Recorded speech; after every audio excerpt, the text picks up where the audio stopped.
Thank you, everyone, for being here. My name is Lillian Butler Hale. I'm the Outreach and Engagement Director at OpenSky Policy Institute. We're so excited to be here with these awesome co-hosts today to discuss school funding and education finance. With a new school year comes new opportunities and new challenges for students, parents, educators, and administrators across Nebraska. There have been massive shifts in the federal government's priorities for education funding over the past 6 months, as well as new ways of meeting old challenges within our state. In this webinar, OpenSky and our co-hosts will explore some of the ways the federal reconciliation bill is likely to impact federal education funding, how those federal changes interact with the state budget, and how the newly formed Education Finance Commission will attempt to address the challenges we currently face in ensuring full and fair funding for Nebraska schools. Our primary goal today is to provide you with all the knowledge and tools necessary to understand and engage with this complex and uncertain topic as we move into the new school year and the next session of the Nebraska legislature. I just want to mention a couple of housekeeping things real quick.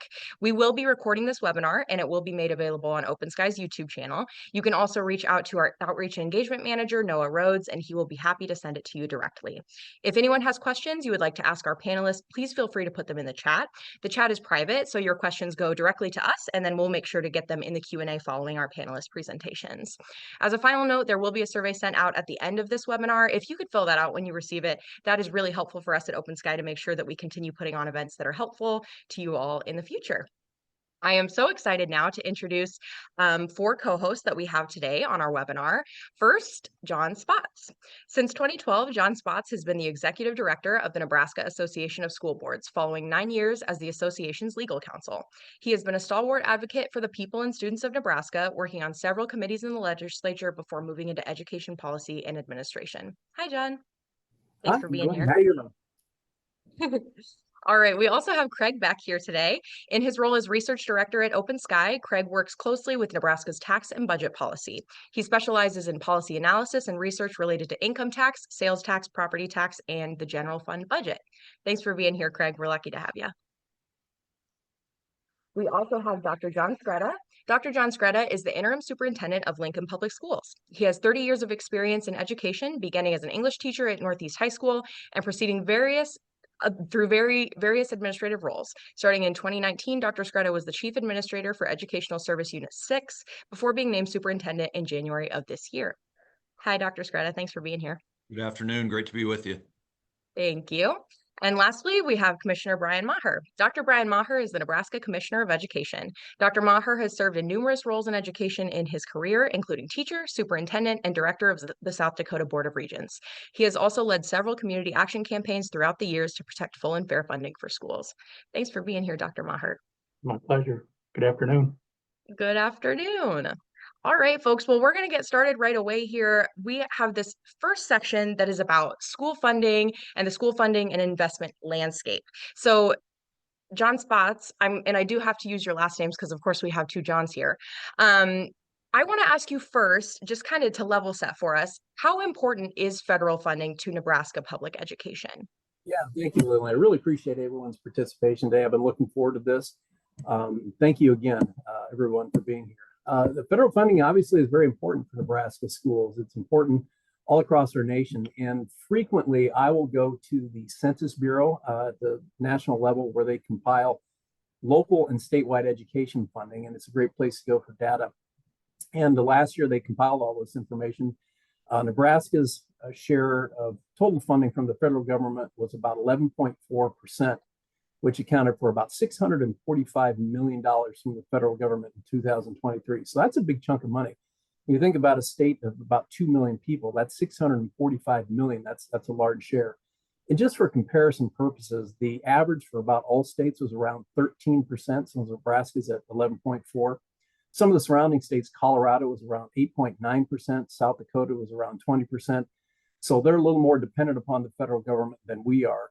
But if you look more specifically as to where that money is coming from, a big chunk of that is in Title I. Title I grants come to school districts that have higher poverty rates with more students in need. Another big chunk of the federal funding comes from IDEA, or special education funding. There's a variety of other programs that are funded at the federal government, things like school lunches, career and technical education, impact aid that's important to Bellevue or native populations. But you think about it, the 2 largest ones, Title I and special ed are specifically designed to go to schools to support students at risk for one reason or another, either students who have disabilities or students who are higher poverty. So if there was a cut or a reduction in increases in any of these programs, that's going to place a little higher burden on school districts than a normal cut in funding, because at the local level, these supports for students in need are very important to school districts, and school districts have to find a way to make up for that need. Another program that's pretty important for Nebraska schools is Medicaid, believe it or not, both in the school system and outside of the school system. Within the school system, there's a program called MIPS, Medicaid in Public Schools. Now, a little bit of good news. There was a ruling change in 2014 that enabled school districts to get funding for Medicaid eligible students who don't have an IEP. Prior to 2014, the federal rules were for a school district to get Medicaid reimbursement, they had to provide a Medicaid service to a Medicaid eligible student who also had an IEP. In 2014, that changed. So any Medicaid eligible student getting a Medicaid eligible student were eligible to get reimbursement at the school level. Nebraska has had a plan amendment where sometime in the near future, we will be able to access some of those funds. So that's a good thing. There may be some reimbursement for Medicaid in Nebraska schools that wasn't there previously. But outside of the school system, I know there's been some concern recently around the Medicaid program. And if there are cuts, if there are kids, if there are families who are cut out of the Medicaid system, we've always said organizationally that the first person to know this usually is a classroom teacher. So if kids aren't getting their needs, their healthcare needs met outside of the school system, schools will likely have to fill in that gap. Now, there is reimbursement available for Medicaid in some cases, but that's not going to make up the total amount. So we are concerned about families or kids who may be losing Medicaid funding outside of the school system, because that's a gap that could be concerning. Also, you may have seen this in late June or early July, there was the federal government withheld around $40 million to Nebraska schools for some certain grants for specific programs. Really want to credit Commissioner Maher and Dr. Spreda and others who advocated the release of that money. But you could see when $40 million was being withheld, that was a big deal for Nebraska school districts. I think OPS Omaha was going to lose around $7 million. That money was released, and that money had already been appropriated, and schools already planned on the use of that money. But that was a big deal in the education community at $40 million. So if you look at the total at 645 that Nebraska schools are getting from the federal government, that's a lot of money. And so that's something that we're paying attention to. Absolutely. Thank you so much for that helpful context. I think even just having an awareness of the numbers and how we compare to other states is really helpful for all of us in this space as we kind of talk about policy. I wonder if you could speak a little bit to what, in your opinion, what Nebraska should be doing now to help school districts plan and budget for any changes that might happen, any shortfalls that might happen on the federal or state level. Yeah, great question. I appreciate that question. We at the School Board Association, this time of year, we call them area membership meetings. And we were just out west this last week talking to school board members and superintendents. And there's a little anxiety out there right now. If you're paying attention, there's been a number of school bonds that have failed here just recently. And we're a very ag dependent state. And if you've seen this in the first quarter this year, our GDP shrunk by 6.1% in Nebraska, largely because of our ag industry. And I read somewhere the other day that the U.S. in general has a trade deficit of around $49 billion in 2025 in ag products. Also, at the local level, the costs or the income in our ag industry is down, but our inputs are going up, and there's worker shortages out there. And so I asked some farmers, part of our organization, what does it look like over the next few months? And the term was used, we're burning through equity like we haven't since the early 80s. And so for our ag industry, there's good years and bad years, and you have to build up some equity in those good years to survive some of the down years. But right now in our ag industry, the price of corn is about $1 or more less than is needed to break even. That's a big deal to all of us. And so this is something we're paying attention to. So one of the things that I think is very important for all of us, for the participants to to think about is what can we do to prepare for this? And there's always been ebbs and flows at the state and federal level when it comes to funding, but something that's not changing are the demands at the local level. And so what we have to do a better job with at both at the local level and the state levels, I call it alignment. We've got to align better to meet the needs of our school districts and the kids in our school systems. And I've been preaching this for several years that school board members in Nebraska, for example, have to be community leaders. Because when we look at the challenges that we're facing, a lot of them aren't within the four walls of the school. If we're trying to retain and recruit teachers in Nebraska, issues like housing and childcare are very important. And we have peers in our health industry and other industries who are dealing with the same things. So one of the things that I'm going to share with our school board members is how do we better align with our partners out there to support our school systems? Saying if we want to retain teachers, recruit teachers, where are they going to live? How are they going to afford housing? And are they going to be able to get childcare? So that's something that's very important. So also at that local level, we're going to encourage local leaders to create a center of gravity around goals and objectives, because when they do that, it gives you participants and parents and property taxpayers an opportunity to align. I'll give an example of this, and I'll credit Commissioner Maher. He set some goals at the state level around literacy.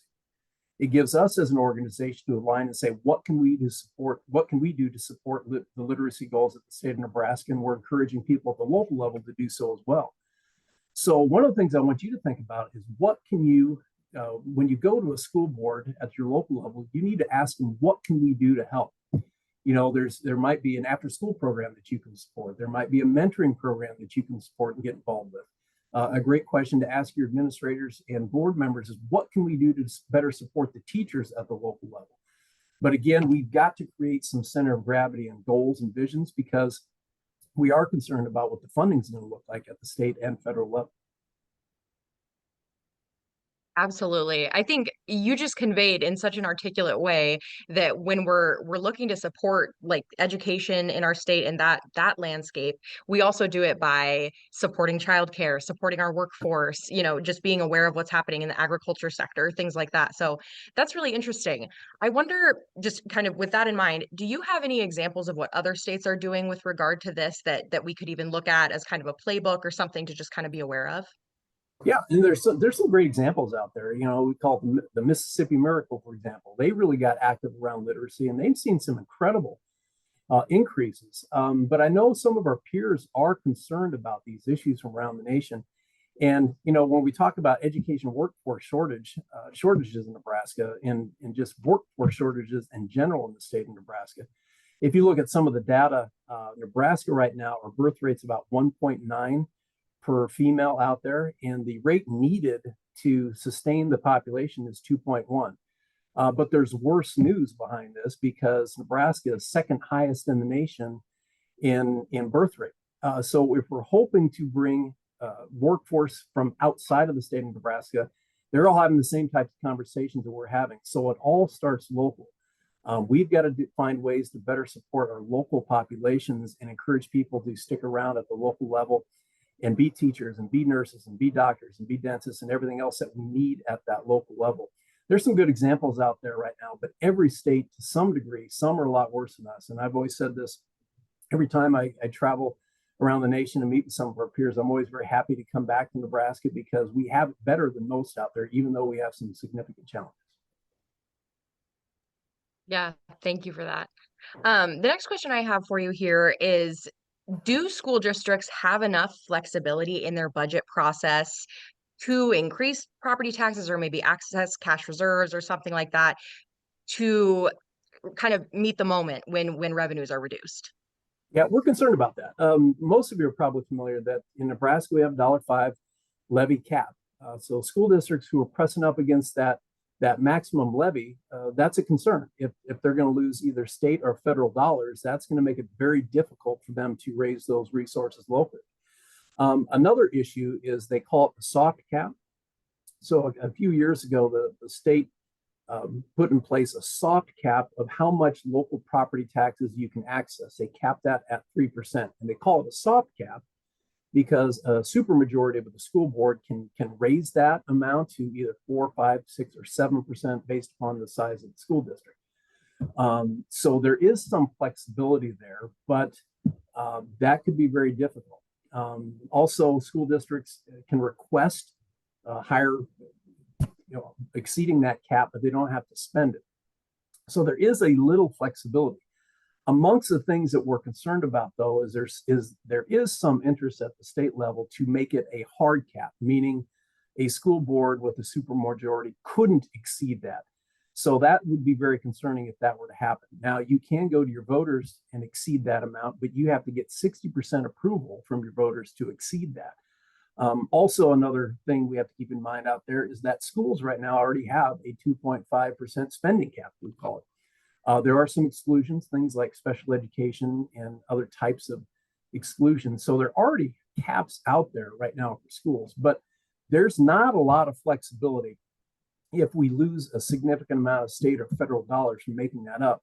And one of the narratives out there that's been concerning over the years is somehow that your property taxes are too high because either cities or counties or schools are spending too much. And I've been keeping this data for quite some time. So between the years, the 2009-10 school year and the 2023-24 school year, the state of Nebraska, their state budget grew at a rate of around 3.22%. And the state have always said, we've grown at a responsible amount, a responsible rate at around 3.2%. You can look collectively at schools. Over that same period of time, schools collectively have grown at a rate of 3.26%, almost identical to the state of Nebraska's growth rate over that same period of time. Again, that was between 09 and 23-24. So the state and schools have grown at almost an identical rate per year over that period of time. The cost per student over that same period of time has grown at a rate of 3.08%. So that's a little bit less. So flexibility is going to be very important for school districts if we see a reduction in either state or federal funding. Absolutely. That makes a lot of sense. Thank you so much for just coming with those receipts and having that data for us to kind of just really paint the picture of what's going on in our state. So thank you so much for that.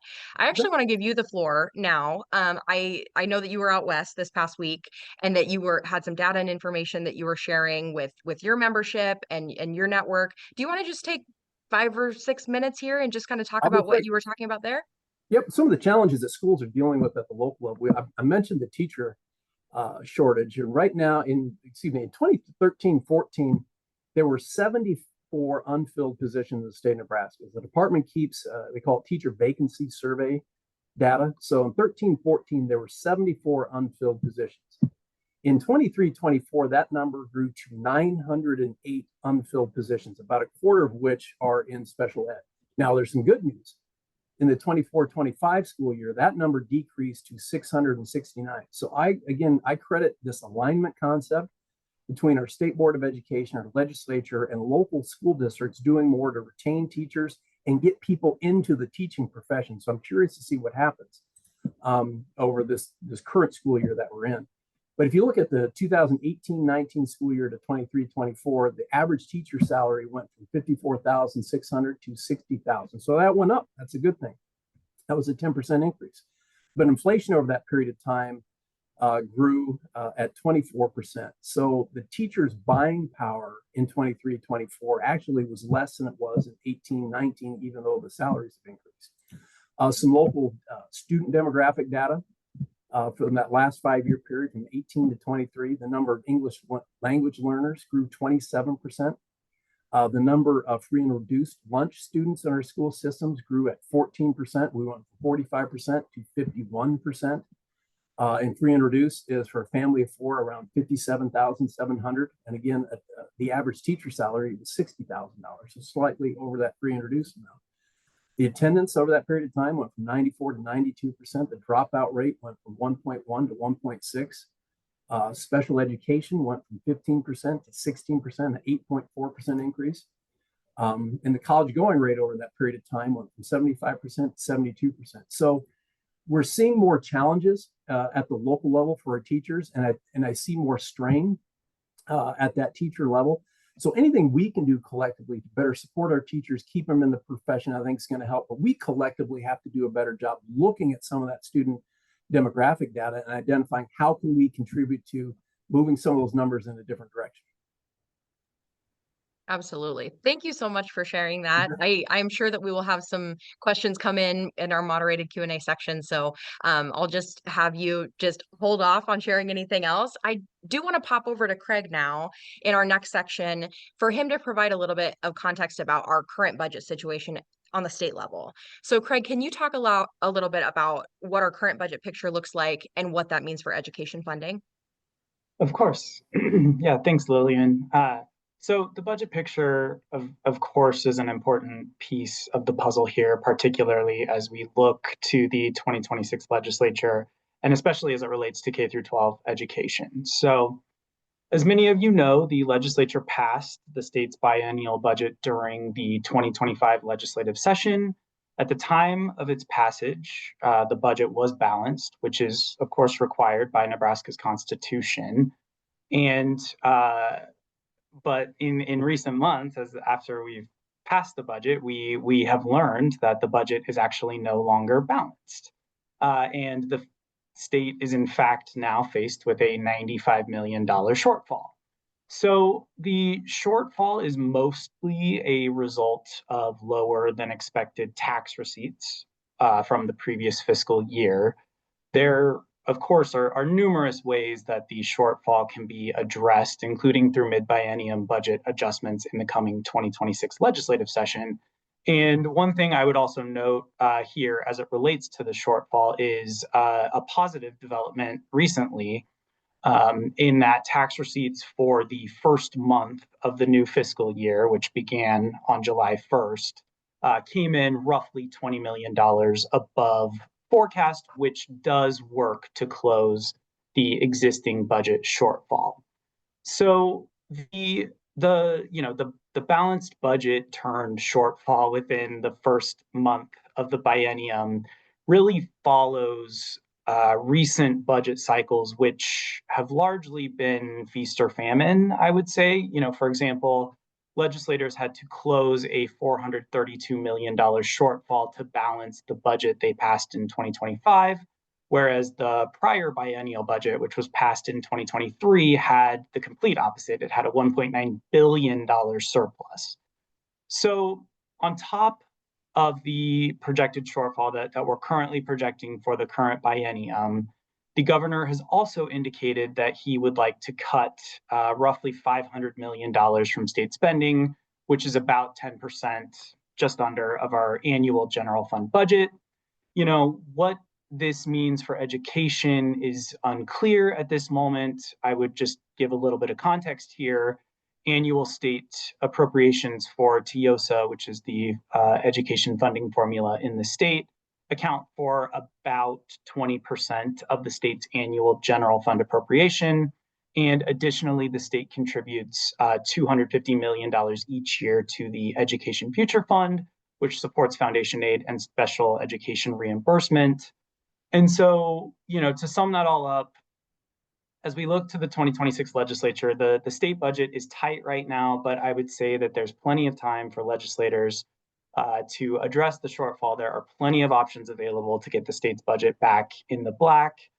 And there are also, we know, as Dr. Spots had alluded to, there are some significant policy questions that are coming and are going to be an impactful part of the 2026 legislature. Thank you for that. I wonder, just with the information that you have right now, and certainly everything is changing so quickly, what policy decisions do you anticipate needing to be made in the 2026 session? Sure. Another great question. So the way the fiscal situation is shaping up for the state, it does look as though the legislature is going to have to do more with less. And this, of course, does not even include the governor's call for spending cuts.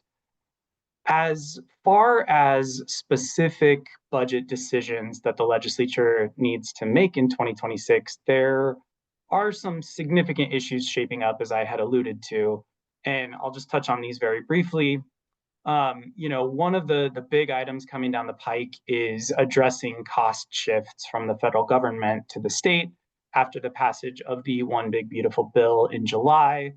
we at OpenSky are still working to determine the impacts of that bill on the state, but we do know that in the coming years, the state is going to need to pick up a larger share of programs that are currently funded either all or at least in part by the federal government. This would include Medicaid and SNAP.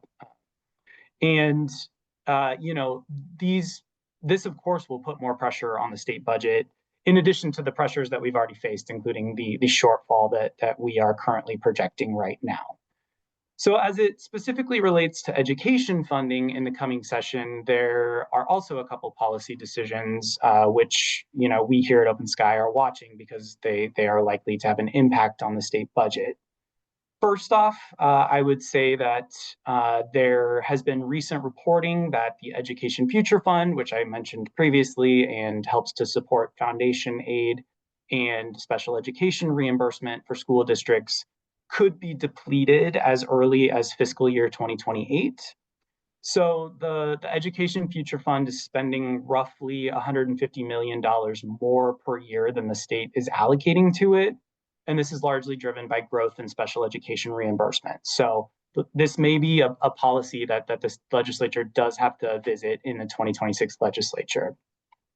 Additionally, I would say much along the lines of what Dr. Spots said about federal funding, we have seen in recent months the federal government withhold and withdraw previously appropriated education funding for states.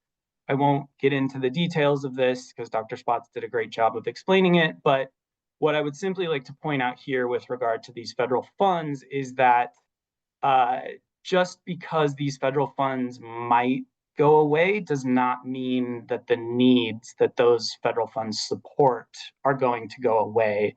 And so school districts are going to have to look to either local property taxes to support those needs, or the state is potentially going to have to come in and also help school districts support those needs.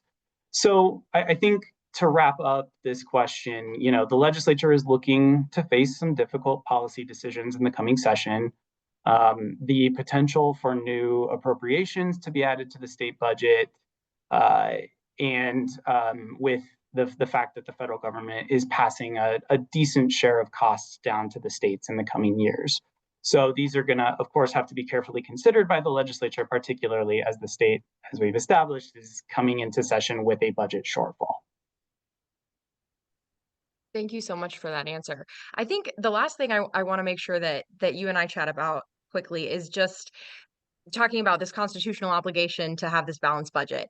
Has the state historically or ever relied on TIOSA in the past to balance the budget? Yes, so that's a great question. I think so the answer to that question is yes. I will add some context here, though, that the legislature really hasn't leaned on TIOSA to balance the state's budget in recent years. You know, this is largely a result of the state's explosive growth in property valuation. I would also say that it has been a policy objective of the current administration to really try to increase the amount of state funding that is available for our state's public schools. So it really has been a few years since the legislature has looked to TIOSA specifically to balance the budget. But when we have seen the legislature look to TIOSA in previous budgets to help balance it, the legislature has really focused on tweaking a couple of different levers within the formula, those being the what's called the basic allowable growth rate, which Dr. Spots touched on, expenditure growth for school districts, and then also the local effort rate. So again, these are the two levers that the legislature has historically looked to, but it has been a bit since the legislature really has looked to TIOSA to help balance the state's budget. Okay, very interesting and very helpful. Thank you so much. I think we're going to pop over to our last official section before we do moderated Q&A. So Dr. Skretta and Dr. Maher, I want to talk to you a little bit about the 303 Commission. And maybe for this first question, you can tag team it a little bit. What is the 303 Commission? Why is it called the 303 Commission? And what was it created to do? Well, I think the commissioner's best situated with an official role in helping to steward that commission to talk about it first, and then I'll just add some color commentary to Brian's comments. Well, thanks. I'll take it. Really the LB 303, the commission really was put together to do one overarching thing and then 6 subsets. The overarching issue is to study and provide advisory recommendations related to school funding in the state of Nebraska. So that's the big picture. The 6 areas that the legislature defined for the commission to work on are: number 1, to evaluate the school funding formula for education under TIOSA, and then make recommendations for adjustments or changes to that may be necessary to help prevent the increase of property taxes. So I think that's an interesting first step. It's kind of a do no harm. Make sure that we don't increase the property taxes in the state. Second is to regularly review the needs side of the formula. Third is to regularly review the resources side of the formula. The fourth issue is to analyze the options available to the state and to school districts that can minimize the impact on schools when the state might be in a position to not be able to fully fund the formula. So what do we do when times are really tough in this state? The fifth provision is to analyze the impact of funding on student achievement outcomes, particularly for access to early childhood education, student attendance, literacy, graduation rate, college going rate, post-secondary workforce participation. So in other words, what are we getting? Kind of a return on investment. What are we getting in the state for the impact of the funding? And then the final piece, the sixth piece that they defined legislatively, was to analyze the impact of funding for education on the resources impacting students with relatively high needs. So specifically, we're talking about kids who are really growing up in high concentrations of poverty, students with an IEP or special education students, and students with limited English proficiency. How do we make sure that the formula is working for students in those particular areas? So those are the 6 specific areas that the statute calls for us to review. Dr. Scretta, do you want to chime in?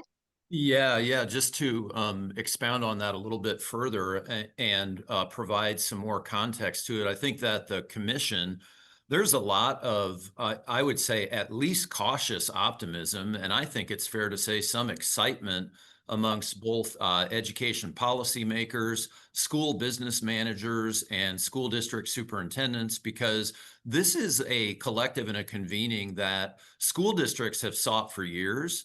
And senators have often said, hey, just trying to decipher the various components of TIOSA can be overwhelming and confusing. This is an opportunity to establish really good baseline shared common knowledge. And it's also an opportunity through the commission's convenings to bring key perspectives together around the table and more productively and proactively steer those conversations so that rather than feeling kind of the yo-yo of we qualified for increased TIOSA equalization aid one year because valuations were down, and then the next year valuations at the local level spike, and so our state aid goes down accordingly, and just trying to figure out, are there ways to better sustainably create kind of a smoothing effect of that state funding component from schools, and to also think about something that is really on the minds of everyone. It's on the minds of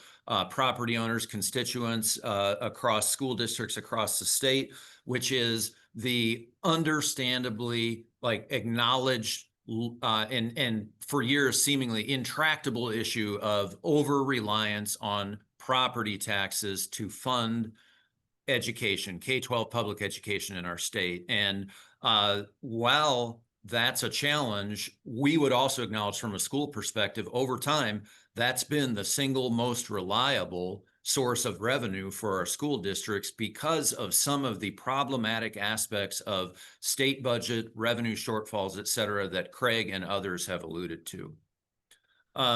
If I could too, I'd also just add that, all of these factors are related. So Commissioner Maher referenced that sixth component of analyzing in particular the impact of funding for education issues, resources for students in particular with relatively high needs.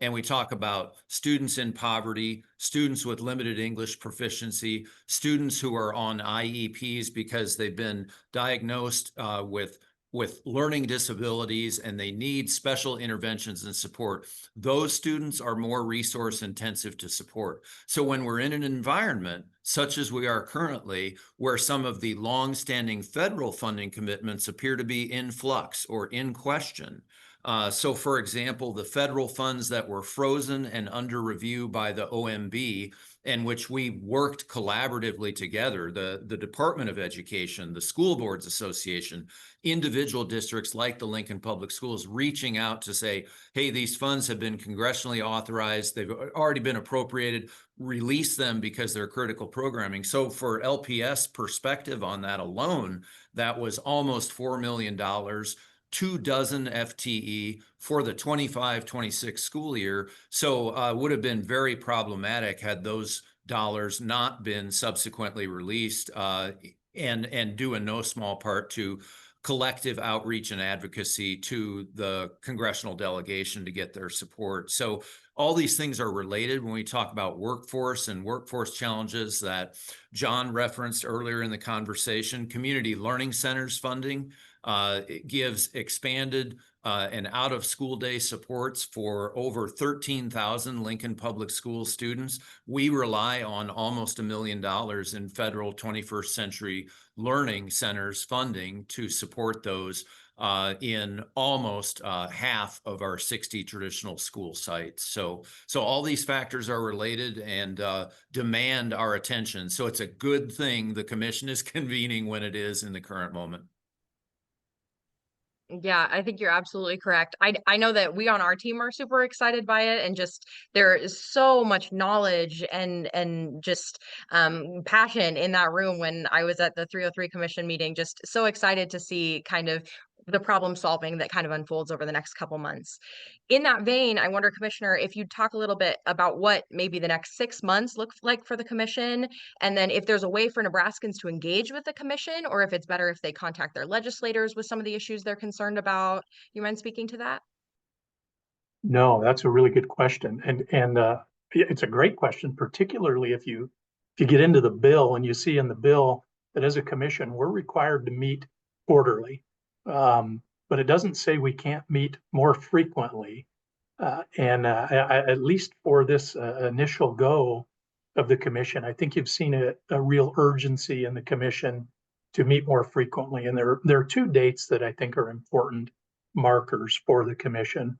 One is December 1st of this year, 2025, and the second is the first day of the session, 2026. And the reason that those dates are important is, number one, we have to put a report together that details the goings on of the commission, and we'll give that report to the legislature by December 1st. So we're going to need to meet at least a few times to have anything to put in that initial report. So that's the first important date. The second important date is the first day of the session. And the reason I say that's an important date, if we're going to have anything in terms of recommendations for the legislature, we're going to have to meet more than the 2 times that would be required of us. And as a result, the commission decided that we're going to meet monthly, at least for the remainder of 2025, and I'll say at least monthly for the remainder of 2025, to really have something of substance for those 2 particular dates, the December 1st report date and the first day of the legislative session. So I would say that one of the biggest things that came out of that first meeting was the sense of urgency for the commission to do something. In regards to what can citizens do at this point, a couple of things. One, I would tell you that the meetings are open, and we had a little bigger audience than I would have anticipated for our first for our first meeting. The second thing that I would tell you is there's an opportunity for public comment. It's limited in the time, but if you want to address the commission, there's an opportunity to do so just like you would have at a local school board meeting. That's option number two. And then the third thing I would say is the members of the commission are easily accessible. And if you go on the Nebraska Department of Education website, you'll see all of the members listed there. So if you have some specific things that you would like to make sure that commission members know about, there, I think with a reasonable amount of research, a minimal amount of research, you can find us. So come to the meetings, participate in the public comment, or get a hold of us in between the meetings are very reasonable ways to be a part of what's going on. Thank you Yeah, so I much. think Yeah. one of Go ahead. I was just going to interject that I think one of the things that is a real win for the enshrinement of the School Financing Review Commission in statute is that if you look back over time, there's been periodic convenings wherein the governor or groups of senators would just informally convene kind of an ad hoc task force and bring some folks together. And this is, you've got the collective acumen of the people in the room is really outstanding. Dr. Liz Standish is our Associate Superintendent for Business Affairs representing Lincoln Public Schools. Longtime OPS board member Shavana Holman is representing Omaha. We've got a great configuration in the room. Dr. Aaron Ploss at Bennington, Dr. John Schwartz at Millard, and then of course the elected officials who are there, who are the ones at the end of the day that will be working to develop proposals that could have, and I think the governor laid it out there, would like to have transformational tax reform within the state of Nebraska to try to help the state assume a greater portion of the burden of sustainably funding K-12 public education and acknowledging that that's an absolutely critical investment in quality of life in our state and in supporting our future. And so one of the things that's going to be really fascinating to contemplate in that process is there's clearly divergent viewpoints in the room on how we get there, right? And it's been mentioned in a time of revenue shortfalls, trying to find, let's say, just an additional 200 million or so annually for the state to assume a greater portion of that percentage of funding schools.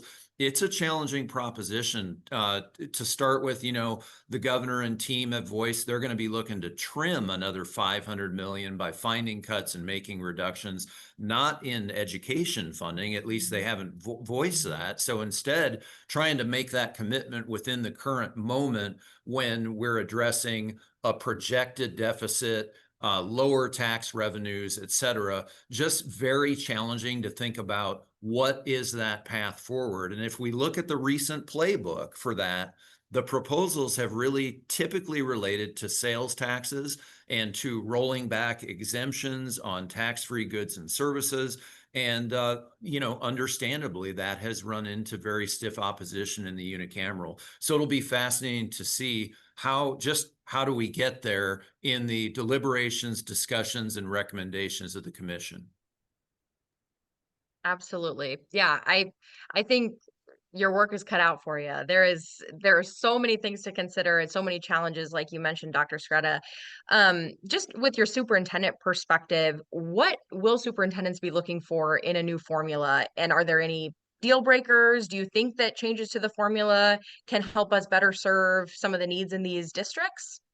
So I really appreciate that question because I think it's so profoundly important, because it's frequently been said that and not by school officials, more frequently by policymakers, that we just need to throw the whole thing out. And the reality is, I would urge caution and recommend more incremental changes if we institute things. In fact, when I think about recently what garnered a very strong consensus support across the education coalition, if you were, of different groups and organizations, from NSEA to NASB, to the Nebraska Association of School Boards as referenced, OpenSky Policy Institute, who the convener of this discussion today. What warranted support was, yes, increasing state support for funding K-12 public education and doing so within existing structures of TIOSA. So making those kind of incremental changes that we talked about included basically lowering the local effort rate to produce the net result of increasing state aid. And when we think about the needs components of the formula, which we may have an opportunity to discuss further, those needs are pretty clearly identified as components. We think about a poverty allowance and LEP allowance as two of those needs components that are pretty prominent in the formula and very important to the Lincoln Public Schools, as well as many other districts across the state. So I think that when we talk about the state assuming a greater responsibility, the caveat we would add on that, and Greater Nebraska Schools Association, Kyle Fairbairn and others have articulated this, we must retain the opportunity at the local level to have the control to ensure that if the state reneges on or is unable to meet funding commitments, local school districts have the ability to raise sufficient revenue to sustain programs, personnel, to support our Nebraska school children. Thank you so much, Dr. Scott. I really appreciate that answer. We've got just a couple minutes left here. I want to make sure we let folks go around 12:50 so they can have a bathroom break or a lunch break, whatever, before their 1 p.m. meetings. But we do have a couple Q&A questions here. The first one I will direct to you, Commissioner Maher. Someone had asked, when looking at the information about the School Financing Review Commission, it looked like the at-large certified public school teacher membership was still vacant. Has someone been appointed since the commission last met? Really good question. And I don't know that anybody has been appointed yet. I've not heard from the governor's office, but that anybody has been appointed. I know that's been a question that I have fielded several times, actually before the meeting and since the meeting, but I don't believe it has been filled yet. I hope it is filled before we have our next convening. Awesome. Thank you so much for the clarity on that. I think there's just one more question, and Dr. Spots, I might send it your way.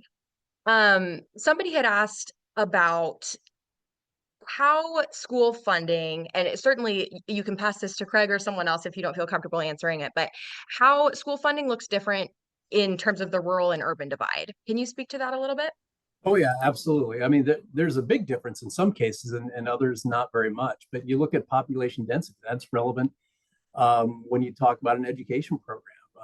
The more kids that you have in the classroom, the cheaper it is to educate them. So there's very specific challenges as it relates to the rural population. There's very specific challenges that relates to the urban population. And oftentimes when I'm in the Omaha metro area, I talk to crowds and say, your best friend in the state of Nebraska is our agriculture industry. Because when that's strong, the state of Nebraska does really well. When I'm in rural Nebraska, a lot of times I'll say, an at-risk kid that's born in Omaha, getting supports and interventions that enable that child to be successful is a win for you in rural Nebraska. So there's a lot that we have in common, but there are challenges, very specific challenges between rural and urban Nebraska. Great answer. Thank you so much for that. There was one more question that just came in, and we've got 2 minutes left here. Someone asked, when is the September meeting of the commission, and can it be viewed online? And I know it can be viewed online. Is that right? That is correct. I'll take this one. And I meant to mention that earlier in terms of being able to participate. If you just want to watch or listen, we made the decision to broadcast all of the meetings that we have. So you can do that. So that's the easy part to answer the question. The harder part is we don't have a date yet. It is really difficult to get all of those folks together. I thought we had it last week. We didn't. We just sent out Friday a couple of more dates on a doodle poll for folks to consider. My best guess is that it will be somewhere between September 18th and September 30th. But I don't know for sure what that date will be yet. But I promise you this, we will not keep it a secret. We want that to be as widely known as possible. Thank you so much. Yeah, and for the person who asked that question on the NDE website, I know the last meeting information was posted right there on that front page. So would encourage folks to go look at that as details become more clear. We're at the end of our webinar now, but I just want to say thank you so much for our co-hosts that are here today. We are so lucky to have folks in Nebraska that are as knowledgeable as you are and take the time to really help explain these really complicated concepts. So thank you so much. I want to encourage our attendees to please fill out that survey when it comes to your inbox so that we can make sure that our webinars are about information that's helpful to you. But just want to wish everybody a great rest of your day. Thank you so much, everybody. Thanks, everyone.